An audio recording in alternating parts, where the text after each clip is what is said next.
Hello, our story today is You Must Bring a Hat, written by Simon Phillip and illustrated by Kate Hindley.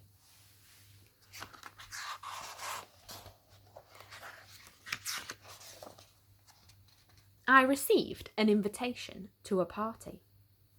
You are cordially invited to the biggest, bestest, hattiest party of all time. Starts at 5:30 p.m. Wide Brim House, 32 Panama Avenue, West Trilby. You may bring as many extra guests as you wish, but you must bring a hat. Kindest regards, Nigel, host and fanciest hat judge. P.S. Seriously, don't forget the hat. The party depends on it. P.P.S. Try not to be late this time.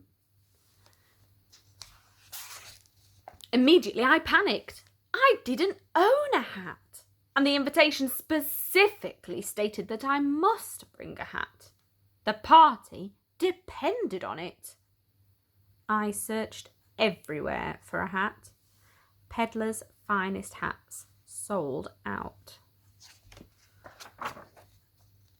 But the only hat I could find belonged to a monkey.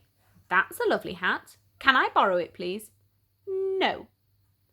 I really need a hat for a party. I'll give it back. As he wouldn't negotiate, I was left with no choice.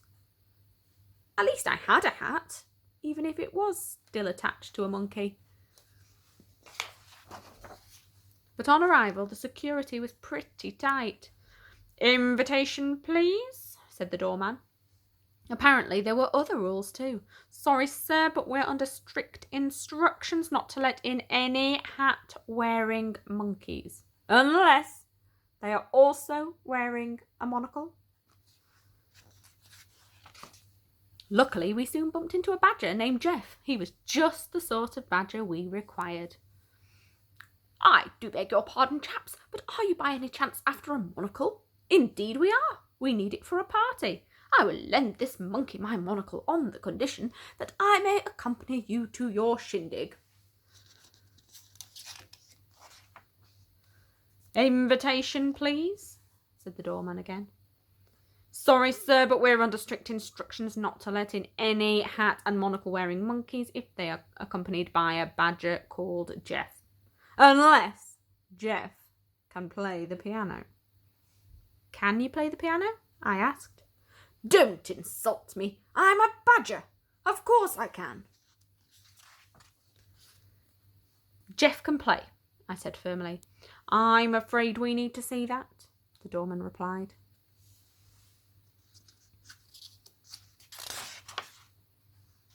Oh, Jeff was good. But we still had a problem. Sorry, sir, but we can't let this piano-lending elephant in. He's not wearing a tutu. Just typical. There's never a tutu around when you need one. We sorted that problem surprisingly quickly. Surely now we'd be allowed in. But we'd failed to notice the sign. Under no circumstances is a tutu to be worn without the supervision of an accompanying penguin.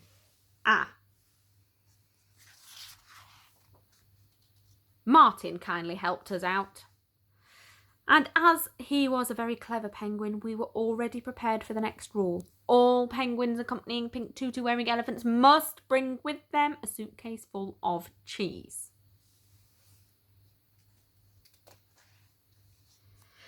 But it turned out the cheese needed to be sliced and none of us had thought to bring a knife. And that was when I broke.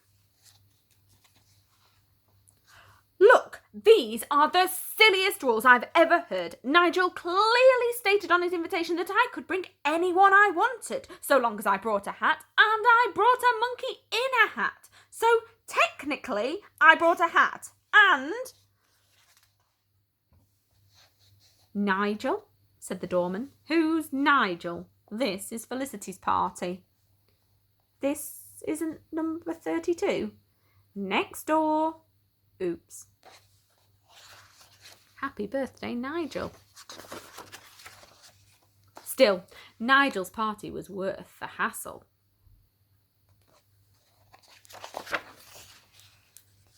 even if we were a little late.